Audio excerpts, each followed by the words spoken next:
Joseph Walsh to address council regarding city charter.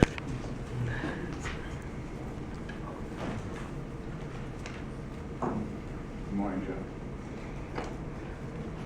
Please refer to me as Mr. Walsh.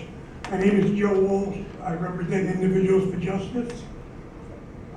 First, congratulations, Commissioner Fritz, on the park ordinance that you got through. The last time I looked at it, it was about 70%, so I don't know where it's finishing, but it's a strong finish. And I would suggest that you have a lot to do with that, that your name attached to that brought it into the 60, 70 percentile, and you should be very proud of that, and we're very proud of you doing it. And we would suggest that you reconsider running for office in the future. Now, the charter that you all should be aware of has a provision in it that says when you pull an item off the consent agenda, like I did today, there is one of the items that I pulled, it is supposed to be dealt with directly after the vote on the consent agenda. So the charter is something that was voted by the people of Portland, and yet you disregard it, except when you want to use the charter to your advantage, you use it. You did it Monday. You were subpoenaed, 3 of you, to appear before a hearing officer, and you sent your lawyers in to say that you are privileged. You don't have to do that kind of stuff. You don't have to honor subpoenas. Well, if you were looking to slap me in the face, it didn't work. Because I had a motion already ready, because I knew that you would not come. The hearing officer felt a personal slap in the face because they're his subpoenas. The security guards were there, but you weren't. That's the arrogance that we talked to you about. The arrogance of this group, all 5 of you together, cocktail liberals all, cause us great pain. And you constantly do this kind of stuff. You're going to lose this just like you're going to lose the appeal in the Ninth Circuit Court of Appeals that you went after Judge Simon. This council has 40 lawyers, has 10 paralegals, and you can't even come up with a reasonable reason that you don't show up. The hearing officer looked at that paper you sent over and said, "Ah, this is nothing. They don't have a privilege. You're not privileged. This is not some kingdom. I will see you in court sooner or later, whether it's that court or the federal court. And when the federal judge, and God help you if I draw silent." Thanks. 11:34. 11:34, request of Crystal Alinsky to address council regarding a follow-up report. Nincompoops.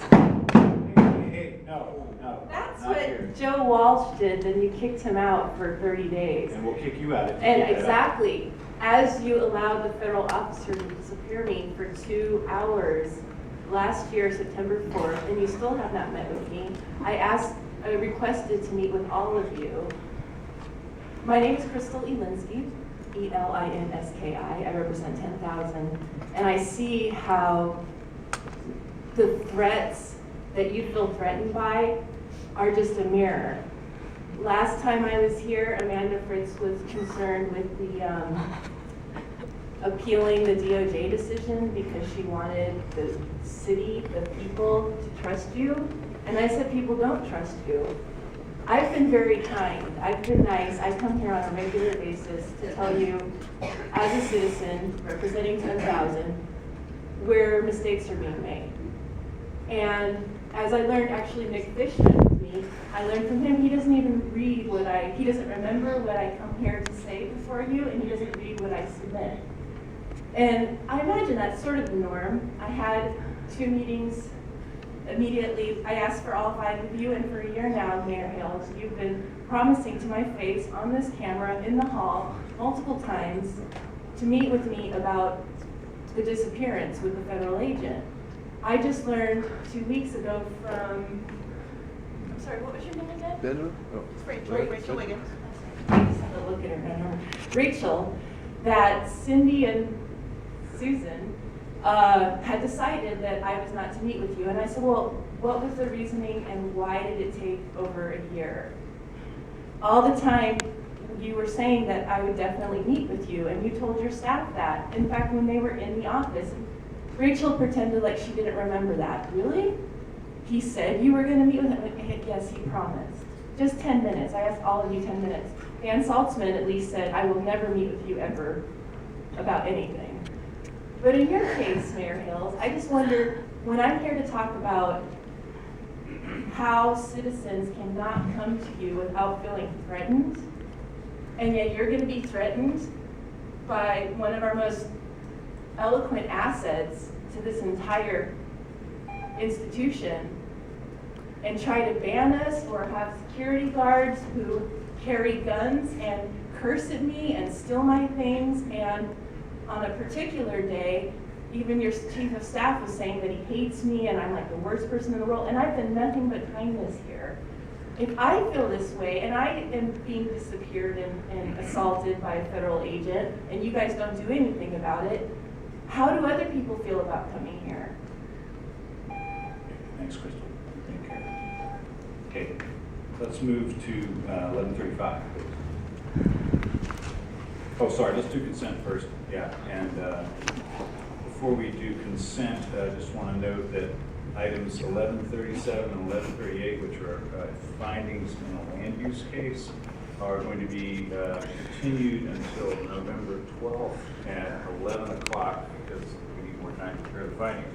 So 1137 and 1138 are continued to November 12th. So if there are no requests to remove items from the consent calendar, right? Yes, we have. There's been one, 1144. So with the exception of 1144, the rest is there. Okay, let's vote on the balance of the consent calendar. Ludwig. Fritz. Fish. Saltzman. Hale. Okay. Okay. Time service. Item 1135, proclaim November 2014 to be Native American Heritage Month in Portland.